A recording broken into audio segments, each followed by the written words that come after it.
Sadarkaaleen biraa qabnu keessa fiitiin madaalamne keessa kan koo na bareechi akkaan kiyyaama salphanne keessa kan koo na bareechi akkaan kiyyaama salphanne sadarkaaleen biraa qabnu keessa fiitiin madaalamne. Sadarkaaleen biraa qabnu keessa fiitiin madaalamne keessa kan koo na bareechi akkaan kiyyaama salphanne keessa kan koo na bareechi akkaan kiyyaama salphanne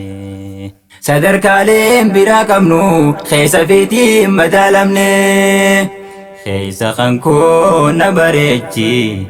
akkaan kiyyaama salphanne keessa kan koo na bareechi akkaan kiyyaama salphanne. Rabbiin arjaan himaa hedduu tola isaatiin nu badhaase fayyaaf qabeenya beekumsa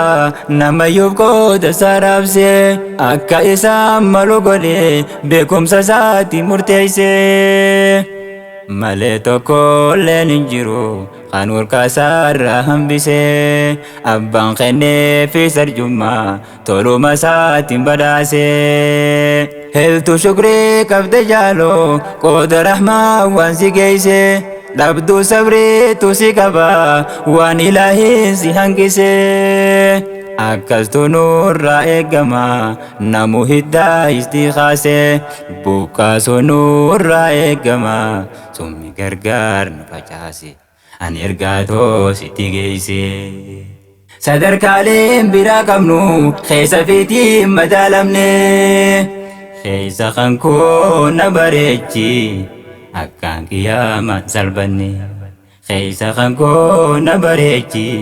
akkaan kiyyaama salphanne. Rabbiin uumee khalqii maraa bifa isaanii tokkoon goone kaan dheereessee kaan gabaabsee dhaabbataan kaan wal hin ginne gariif qabeenya arjoome kaan miskiinaa humaa hin qabne kaanii fayyummaa kenneefi beekaa dubbiin jalan baane kaaniif humnaa hodho je'een jabaa rorroon hin laallanne kaaniif beekumsa kenneefi akka isaa wal hin dhabneef namayyuu qoonni isaa addaa dhiiroo nuti immoo maal taane namayyuu qoonni isaa addaa dhiiroo nuti maal taane obboleessaaf jisa dhabne. Sadarkaaleen biraa qabnu keessa fiitiin madaalamne keessa kan koo na bareechi akkaan kiyyaama salphanne keessa kan koo na bareechi akkaan kiyyaama salphanne. Haasidummaan dibdee hamtuu dhukkuba laafaaf jabaadha vaayirasii hundaan hanqatiin beekaa tahee wallaalaadha haaduu sharrii obbolummaa mummurtuu hidda isiidha duniyattis nu facaafti tan akhiraa dhabbalaadha keessa keenya bobeeysiti nu waakattee shilimiidha. Hamtu yaaduuf nu saaxilti nu dhorkite boqonnaadha dhukkuba wal'aansa hin qabne eega sammuu si nyaachuudha kan fashalaaf si saaxilu kaayyotee galma booddeedha haasidummaan balbalaadha. Sadarkaaleen biraa qabnu keessa fiitiin madaalamne keessa kan koo na bareechi akkaan kiyyaama salphanne keessa kan koo na bareechi akkaan kiyyaama salphanne. Jira ajjeesu jaallata akka lubbuun hin jiraanne beekaa wallaalu saffeeta akka waata akkan hubanne qabaataadhaaf jeesan qabdu akka qabaate jiraanne beekamaadhaaf ibrabbashta akka namoonni hin jaallanne irrina isaatiif hunaanta osoo maalummaa san beeyne ofiif qaatee hin hojjettu waan nyooteetu sitti hin dhiifne maasha Allah irraan jettu dhukkuba keesin hayyamne kheyri boruuf dhimman qabdu akhiraatee si yaachifne tanarra kaanne qabamne dhukkuba waalla sangabne tanarra kaanne qabamne dhukkuba waalla sangabne sadarkaaleen biraa qabnu keessa fiitiin madaalamne keessa kan koo na bareechi akkaan qiyyaama salbanne keessa kan koo na bareechi akkaan qiyyaama salbanne ofirra barbaanne dhabne nima rabbiin nu barjoome tola tokkicha nu boole namayyuu irratti morme ta obbolee isaa kajeella akka waan teenya nu saame daynee fuudhuuf waan hin malleef marrimaan keenya waadame Sinki baruuf ol kaayyannees hojii teenyaan balleeffame daraa bubbeen fuute tahee hongoo waliif nu tuulame boru fuula rabbii daynee haali qaamaas deebifname gaafa guyyaan keenya dhume boru fuula rabbii daynee haali qaamaas deebifname gaafa guyyaan keenya dhume sadarkaaleen biraa qabnu keessa fiitiin madaalamne keessa kan koo na bareechi akkaan qiyyaama salbanne keessa kan koo na bareechi akkaan qiyyaama salbanne dhukkubnis diqitaanni boruufisiif hin kaayamu addunyaarratti eegala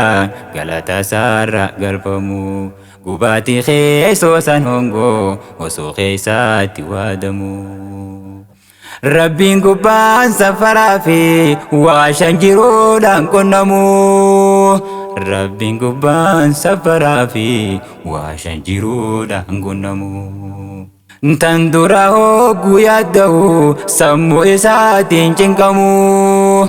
Hogguu tasgabbii hin qabu akka waan sirrii rakkamu Amma hizdiin fageeffamu hogguu tasgabbii hin qabu akka waan sirrii rakkamu Amma hizdiin fageeffamu sadarkaaleen biraa qabnu keessa fiitiin madaalamne keessa kan koo na bareechi akkaan qiyyaama salbanne keessa kan koo na bareechi akkaan qiyyaama salbanne Takkaan himee naaf hubadhaa mokora shaanan hisdiidhaa tan lammaffaa mokoromu kan abdannee ajriisiidhaa osoo halkan guyyaa yaadu sawaaba tokko dhabuudhaa tan sadaffaa si gaalamu bakkayyuudhaaf deefaaruudhaa mukaa citaan namaa sa'aan hamtuutee aalamfachuudhaa Mukacitaa namaa sa'aan hamtuutee aalamfachuudha sadarkaaleen biraa qabnu keessa fiitiin madaalamne keessa kan koo na bareechi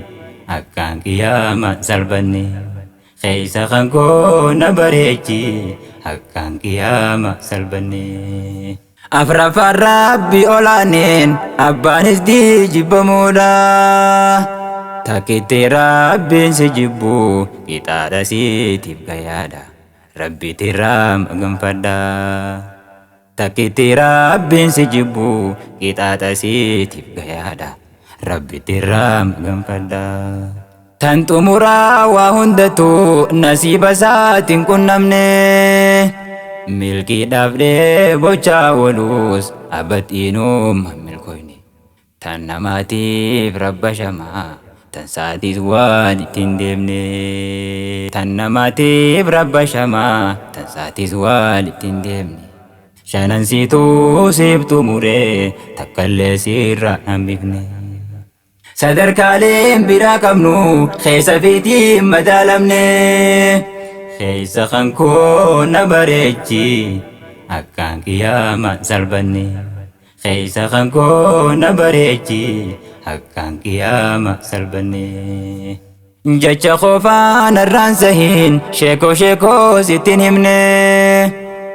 beeytoota rabbii guddaa isaanirraa hin arganne beeytoota rabbii guddaa isaanirraa hin arganne ربي نهون دها قدو والرب ليس حسني ربي نهون دها قدو والرب ليس حسني halkan guyyaa hamtuu yaanne sadarkaaleen biraa qabnu keessa fiitiin madaalamne keessa kan koo na bareechi akkaan qiyaamaan salphanne keessa kan koo na bareechi akkaan qiyaamaan salphanne sadarkaaleen biraa qabnu keessa fiitiin madaalamne keessa kan koo na bareechi akkaan qiyaamaan salphanne keessa kan koo na bareechi akkaan qiyaamaan salphanne.